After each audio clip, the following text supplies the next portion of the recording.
Coming up on episode 197 of Creative Writing, I'm talking about author platform in 2021. I can't go back to sleep, it's almost light.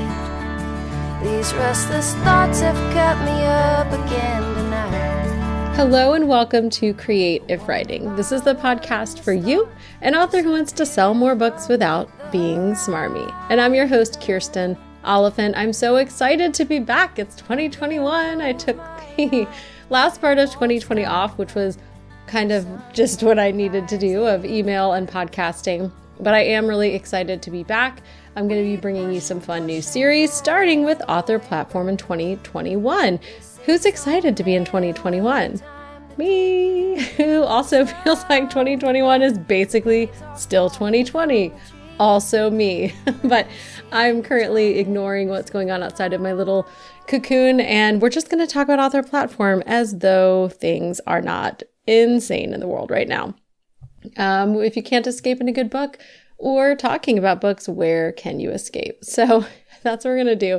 I'm actually going to be doing a series. We'll talk about Author Platform, social media. I'm not sure what else. I think ads, email list, content strategy as well. In the coming weeks, I'm probably still going to be doing every other week just because my main focus right now is the books, which have really been doing well since I started doing rom-coms in October. So that is going to be the primary focus, but I'm bringing you some good information and I feel like I have a lot of things to share. So Author Platform 2021. Has this changed? What is an author platform? Where do you spend your time? These are the things we're going to talk about today.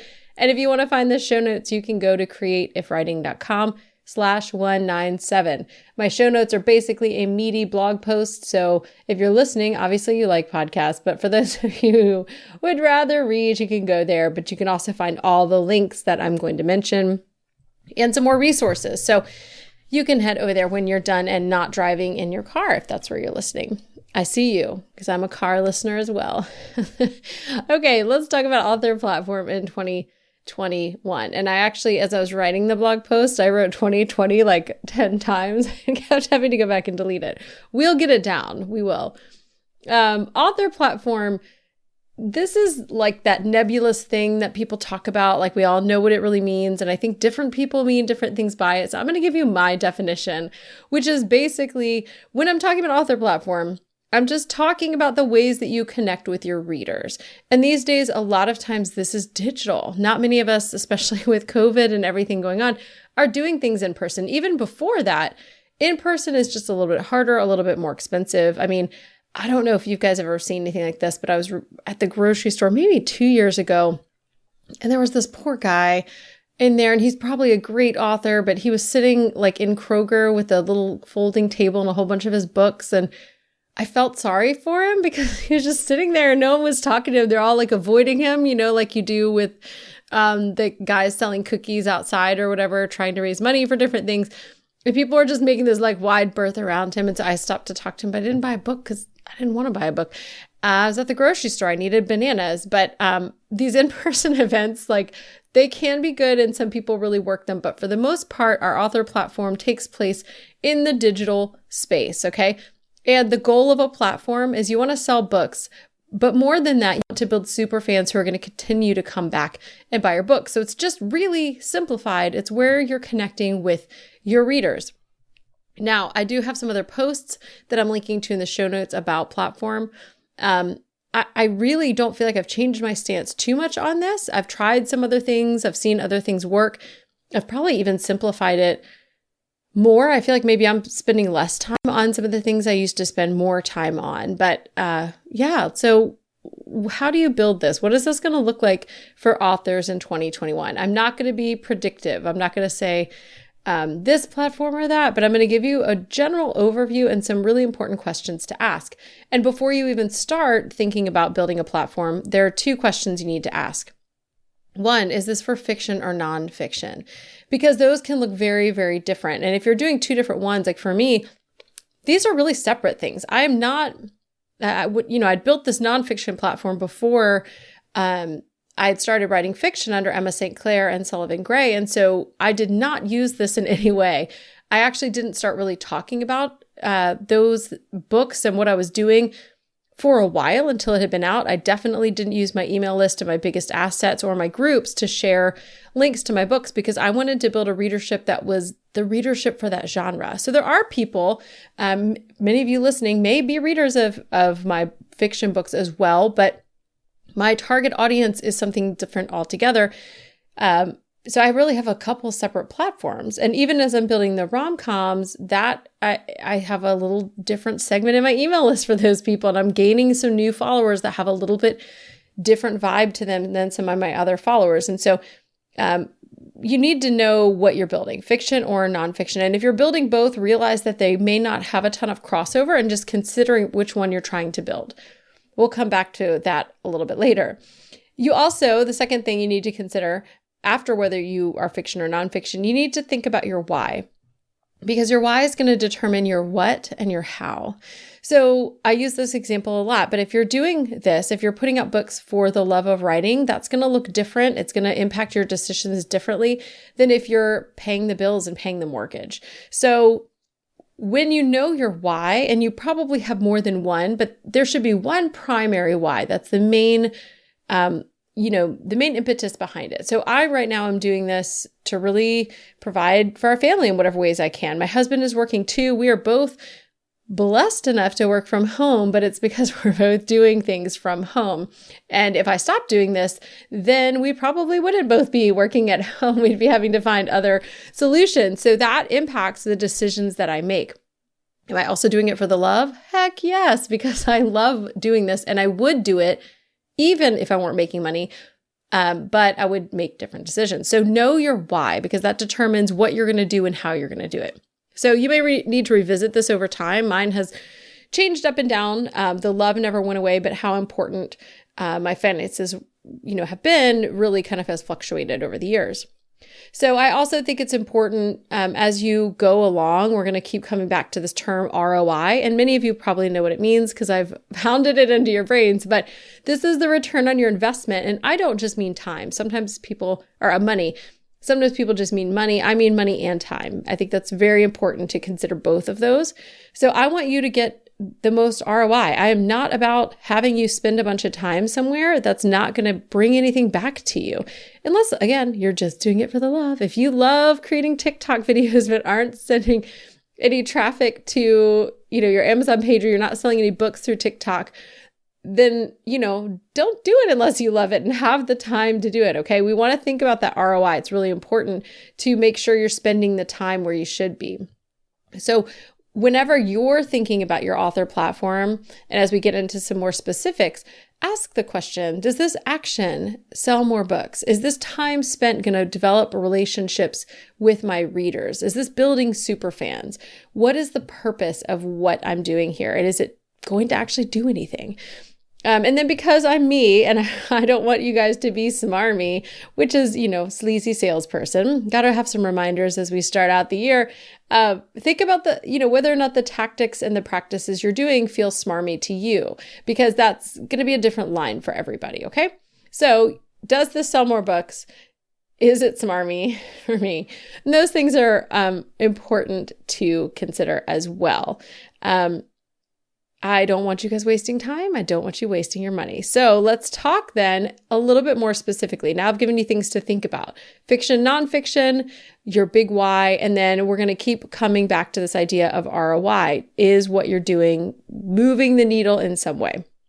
Okay, so as we start out talking about author platform, especially in 2021, there's a caveat I'm going to make. And that is, there are a lot of things you can do that might work. We are living in an age of so many social platforms, so many different ways that people are doing this book sales thing. And if you hang out in author groups like I do, I'm constantly seeing posts from people, or I just am kind of stalkery. And so I'm watching people make their sales and watching what they're doing on different platforms and seeing how that's working for them. So there are a lot of different things you can do. And the upside to that is there's a lot of freedom. You can choose which platform to be on. You can choose not to be on every platform. I think now more than ever, people are realizing they don't have to be on every single platform for social media. And I should just say, even though we're talking about author platform, I also use the term platform, as many people do, to refer to specific social sites and apps like Twitter or Instagram. So it'll be clear in the context, but just so you know, there's two kinds of platforms I'm talking about here. You're building your platform using different platforms like apps. Okay, so the upside to that is you have a lot of freedom, but the downside is overwhelm. And also, I see so many people watching one person have success on something, on an app or something, and then they think that means everybody can or will. And they don't see the big picture. They don't see that person's kind of an outlier and kind of just got lucky or started 15 years ago or something. So the downside is that you can be overwhelmed, and you can also sometimes make a poor decision or choose something without all the facts, because we don't always see the whole picture when we're looking at book sales. So we can, talk to people and look at their rankings and things like that on different sales platforms, but that's not going to give us the whole picture of how much they're spending on ads, how much time they're spending on certain social media platforms. It's not going to give us the size of their email list. We don't always know what's going on behind the curtain. But as much as you can know that, it's important to consider something like that. Like, is this something that just works for that person? Is there a specific reason it works for that person? Or is this something that could work for everybody? Or is it just them?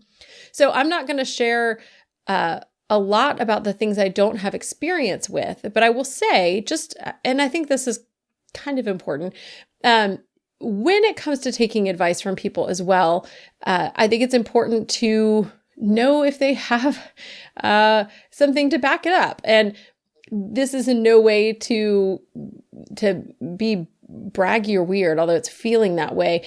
I want to say that, for the past, 3 years now, I've been making a 4-figure, and now, yay, I moved into the 5-figure world, at least for now, for the last few months. This is not stuff that I'm just saying while making $2 in book sales. Okay. That is why I say that, because I have experience that actually comes from making the income that I was hoping to make when I started this journey a couple of years ago. Some people got there faster. Some people haven't gotten there. Some people have blown by me, but I'm really excited to finally have broken that ceiling of making it past $10,000 a month and getting closer to $20,000 a month last month, which was amazing. So this is only said to let you guys know that I know what I'm talking about, to at least the degree that I know how it works for my genre. And I'm also really stalkery about some other genres. So overall, I know best practices, and I do know them well. They are working for me. And I just think that's important, because I do see a lot of people out there teaching things and selling things, and there isn't much to back up what they're saying. There's not a lot of experience behind that. So there is that here. And I'd also like to be humble about it and now feel awkward. So we're done talking about money. Let's talk about 3 big areas of social platform. The first one is not going to be a surprise if you're a longtime listener, and that's email list. I am all about email, and this hasn't changed. That said, I have seen maybe a decline in the effectiveness of email. And maybe it's just I'm tired and I'm sending like 3 emails or 4 emails a week between all the various pen names and the podcast and everything else. I wish email was effective as it could be. Like, I have something like 7,000 or 8,000 people on one of my email lists. If all those people went and bought my book release day, even if half of them did, can you imagine? That would be amazing. And that doesn't happen, obviously. I wouldn't be wishing for it. But that said, email still is much more effective than, for the most part, than social media. For me, for sure. Now, there are times where I'll post something in a group or have somebody share something in a group, and I'll see a little bump, like a few sales trickle in from that. And I know that it's coming from Facebook, or somebody will post something on Instagram. But I do not ever see that bump coming from social that I do from sending an email or doing a newsletter swap with somebody else. So email still is king. Email also is still permanent. It's something where I can own those subscribers' emails until they unsubscribe. I've got them. I can print them out. I can move them to another place. I can email them directly. If they hit reply to my email, we can have conversations. email still is king. That's a huge area, and I would highly recommend that be the cornerstone. Even if you hate email, I've actually hired my niece who does, sets up the swaps. I write a personal bit in there, and I still do that and will do that. But I have her helping do the stuff that's less fun. That doesn't have to be me, like finding links and setting up images and all that kind of stuff. So I do think email is really important. I know that people talk about spending way too much time on email every week. And for me, I think you can send a quick, simple email if you have a template or if you copy from the week before. So you have the same basic setup and information, and then just change out what's in there. We don't have to go crazy and go overboard, but I do think we can write them quickly and it matters. So this is a place that I do think is worth investing time and investing money, because most email services are for pay. They have free options and then go up to paid. MailerLite is who I use for my fiction. If you want to sign up under me, you can go to creativewriting.com/MailerLite. They have free subscribers up to 1,000 and have a lot of great tools, and I've been very happy with them. I use ConvertKit for my nonfiction stuff because I'm doing a lot more complicated things and need to have lots of different groups and things to be a lot smoother. So they do a lot better for things like having conferences and having workshops and having clients and paid people and needing things to be a little bit more complicated. If you want to use ConvertKit, I have an affiliate link for that as well, which is creativewriting.com/ConvertKit. But those are the two that I use and recommend. Everybody likes different things. There's pros and cons to each. Either way, email is still, for me, the king. Number 2 is social media. I'm not sure that social media is necessarily my number 2, but maybe it is. Now, the thing with social media is there's so many places to be. Where should you be? And I can't answer that for you. Absolutely, I can't. I will say that it's been really interesting being in the 20 books to 50K group and watching people post about various successes in different places. A lot of people have been talking about TikTok. Instagram has added Reels. I've been watching some authors really kill it over on Instagram by connecting. They have their own platform, but really it's connecting with these influential bookstagrammers. And that's a whole culture over there on Instagram. And I'm hoping to get in on that with some of my books, but it's slow going because it just is. It's a new thing for me. So I'm working on it, but I'm seeing other authors do really well there. I still love Facebook groups, and that's kind of my jam. So with social, I think this is where that picking, you could pick something that feels good for you. And, sometimes you might test something and think you're going to hate it and then love it. And so I wouldn't say, not to get out of your comfort zone, but I also would say you want to land somewhere that feels good for you, because if you dread doing it, you're not going to want to show up there. And a lot of things, with social media, a lot of the big crux of it is you showing up. It's about that personal connection with the fans. And there are some people who just don't do this at all. And that's fine too. You can absolutely, someone was asking, can you sell books without social media? Yes. Can you use social media to sell books? Yes. Okay. Pick one. You don't have to go crazy. I think there was a time where people really thought you had to do this. If I had to go back, email's still king. I would still want that direct connection. But what I have seen move the needle more than anything else is learning to do ads effectively. And if I did nothing else, that's all I would do, y'all. That's all I would do. So anyway, that's important to note. Social media can be important. It's a part of your platform if you want to use it, but feel free to choose one. Feel free to choose none, but realize if you're not choosing one, it is a free area because you don't have to pay to post on your Facebook page or to build a Facebook group. You don't have to pay for that. So this is, especially if you're starting out and you're bootstrapping or trying to cut down on costs, this, is a place where you can do things for free.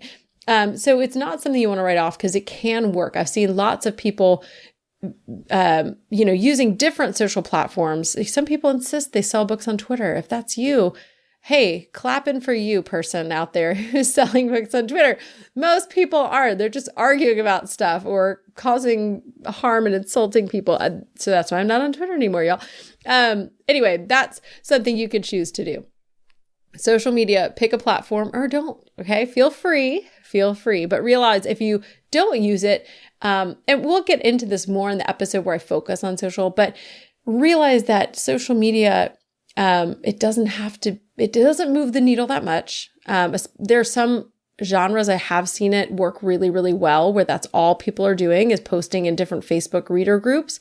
I have seen that work. I just know it's possible not to do social and sell books. Okay, so the third kind of area I want to talk about with platform is content strategy. You're probably thinking, many of you, what is content strategy? When I'm talking about content strategy, and I'm wording it that way because that's what a lot of entrepreneurs and people training on online SEO, search engine optimization, will call this. And so if you want to search more on this before I get to it, you can look up content strategy. But basically, this is the umbrella under which I'd put things like blogging, podcasting, YouTube, or anything that's creating longer form content that's based around your brand and your books. Now, this doesn't always work well for fiction authors. It's fantastic for nonfiction authors. Fiction authors sometimes fall into the trap of writing about writing, which can be great for writers. But if you are trying to build, an audience and build a platform based around your fiction books, yeah, writers read, but that's kind of like a secondary part of your audience, right? You want to reach, for me, I wanted to reach clean romance readers when I started. So I wasn't, emailing the list I'd built up through my lifestyle blog. I had a couple thousand people on that list. I wasn't reaching out to, the thousands of people I had on the creative writing list and telling them to go buy my books, because you guys aren't my ideal audience. If you read my books and love them, awesome. I'm so happy. But you guys aren't the target. I was reaching out for people who want to read clean romance. That's what it was. So anyway, content strategy is something where I think for fiction, sometimes we have a harder time building up content strategy, where if you're doing something nonfiction, like it's very easy for me to create blog posts about different things related to writing. And that reaches writers. So nonfiction, this is fantastic. And if you can learn to do things like SEO and optimize your posts so people will find them on Google, or you can, use Pinterest where people are searching and creating content that people are looking for. So when they search on Pinterest, which works like a search engine, then people can find your content there as well. So content strategy can be really great. This is another area of platform. Years ago, everybody was saying blogging is king. And so this is kind of that era. And I think as well, you don't have to do content strategy. If you're doing nonfiction though, again, it's kind of like social. You're leaving something organic on the table. Like, yes, there are costs involved. Like it costs, a few $100s a year to keep up my site hosting for the various websites I have and things like that. But it does cost time. That's the big thing. But overall, blogging is free. Podcasting, I do pay for hosting for that as well. And you need certain things. I need a microphone. I have, certain apps and things I do the editing in and all that. Or you might be paying someone. YouTube, you might need videos and the right camera. Mics for that as well. So there might be costs involved, but overall, posting on a blog can be really simple and affordable. So if you can find topics to blog about that relate to your subject matter, your genre, or some people do this around their personal brand. And I think that this can be really hard unless you have sort of a magnetic personality, and that personality that really draws people in, where people come for their personality, they come for that person's voice. That can be a little bit harder to build around that brand. Not to say you can't, and a lot of authors do that. But content strategy works really well if you have things to talk about. So those are kind of the three main areas that I consider author platform. Ads I would put under book marketing, but I would say in terms of connecting with readers, that's become my number one. And so there may be another series kind of following this on just selling books. But those are the three prongs that I would kind of put platform under, just those three. It's not that many. And you can pick and choose which ones you do. I would highly recommend email, even if you're not emailing every single week, that you're building up that list so you can connect with them. So as we go further in the series, I'm going to talk more specifically about those things. But I just want to encourage you, it doesn't have to be overwhelming. You don't have to spend hours doing this, but you can. So set timers. Timers are your friend. They're going to jerk you back to reality and out of the Facebook feed. I just punched my bookshelf because I was gesturing wildly while saying that, yanking you out. But You don't have to spend forever on this. You don't have to spend tons of money on this. And if you're starting out, absolutely, when I started out, I was bootstrapping. I was getting the cheapest covers I could that looked as good as they could. And then when I had more money, I replaced them. When I built up to spending money on ads once I knew how to run ads. And sure, that cost money to test. And there were some failures. I'm still testing audiences and different kinds of ads and images, but overall, it's working for me. So you can start small and then continue to build, but don't be overwhelmed with that. I'm going to leave you guys with some considerations on your author platform in 2021, and then we're going to go deeper in some weeks to come.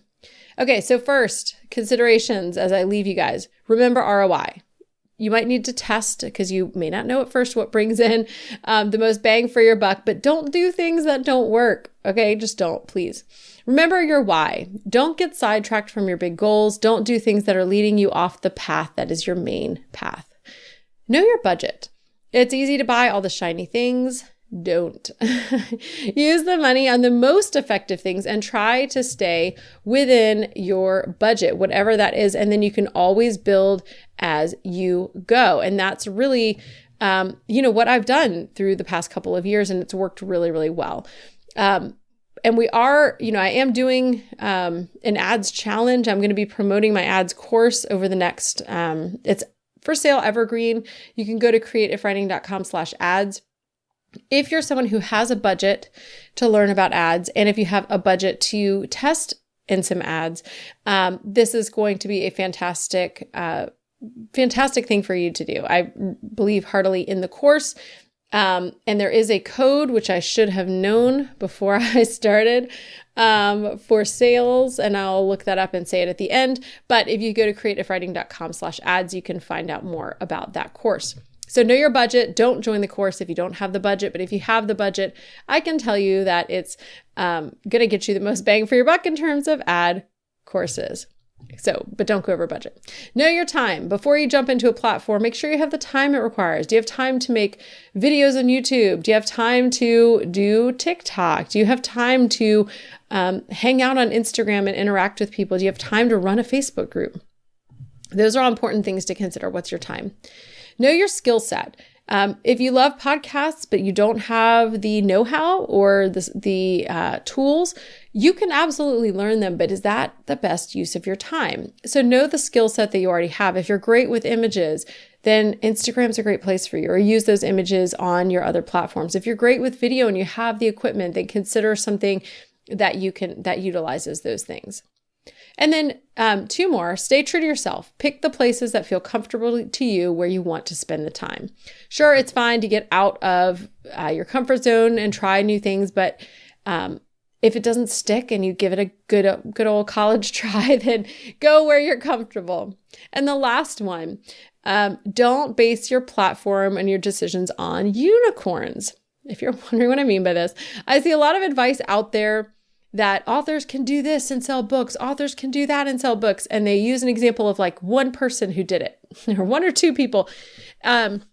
What they don't say is that person's been on that platform for like 15 years, or, they came out of the gate strong because they hired some big company to launch them into something, or they're the only one who's doing it. But if they did it, it worked for them, it might work for me. There's a lot of unicorns out there where you may not be able to explain or replicate their success. And I want you to avoid those. I want you to avoid the people telling you to be like the unicorns. And I want you to listen to what authors are saying works. Even though I'm not in your genre, I may not know the specifics. You may find some specific platforms on social that work better for your niche. Facebook groups have not worked as well for clean romance as I see them working for steamy romance, for example. I hear a lot of chatter that TikTok's working better for steamy authors as well in terms of romance. Just listen, watch and see what other authors are doing, but don't make a big decision based on one person who happened to have success with something. Or if you find some examples of multiple people who've had success, see if there's a common factor. Because that's important. And if you have that common factor, hey, that might really work for you. But if the common factor is like they were traditionally published and so their company like paid for some kind of thing, or if they were like some kind of TV personality and then spun that into a podcast, that's not something you can replicate. So don't base your platform on unicorns. Okay, this was my overall platform in 2021. It's really similar to platform in the past, but we're going to go deeper in the next episodes. If you want the show notes and some of the links to other resources I have, go to creativewriting.com/197. If you want to connect with other people in the free community, you can go to creativewriting.com/community. And if you want to sign up for my weekly emails, which will be starting back up this month, you can go to creativewriting.com/quickfix to get your quick fix emails on Friday. And I did find my code. So if you're interested in joining me for Ads Extravaganza, which is for fiction authors primarily, covers Facebook ads, Amazon ads, paid email promos, and also has a lot of extra resources like writing to market, copywriting, and more to make sure that your book is positioned well to actually make sales, because I don't want to waste your time or your money. You can go to creativewriting.com/ads and use the code, which I looked up while I was talking, challenge, to get $50 off, which is going to make it, I think, $249, which is one of the cheapest ad courses I've seen. And I've taken a bunch of ad courses. I will tell you, you're getting a lot of bang for your buck in this course. But if you don't have the budget, don't even think about it. Don't. Come back later. Build up the budget and then come back. Okay. With all of that said, it's time for you guys to go out and create content that you love and serve your people well.